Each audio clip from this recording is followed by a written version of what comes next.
Social media पर एक दावा तेजी से वायरल हो रहा है कि 2 अगस्त 2025 को एक नायाब मुकम्मल सूरज ग्रहण होगा, जिसके दौरान दुनिया भर में 6 मिनट के लिए अंधेरा छा जाएगा। और इस सूरज ग्रहण को ग्रेट नॉर्थ अफ्रीकन एक्लिप्स का नाम दिया जा रहा है। लोग जिसका बड़ी बेचैनी से इंतजार भी कर रहे हैं, तो दूसरी तरफ कुछ लोग इसे एक खतरनाक कुदरती वाकया मानकर परेशान भी हो रहे हैं।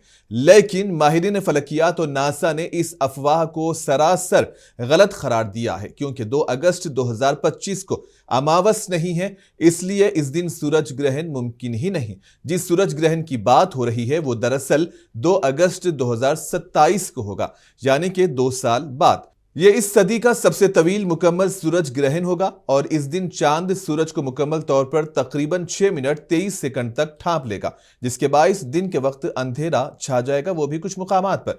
2 अगस्त 2025 को दुनिया भर में 6 मिनट का अंधेरा छा जाएगा। यह खबर गलत और सरासर अफवाह है।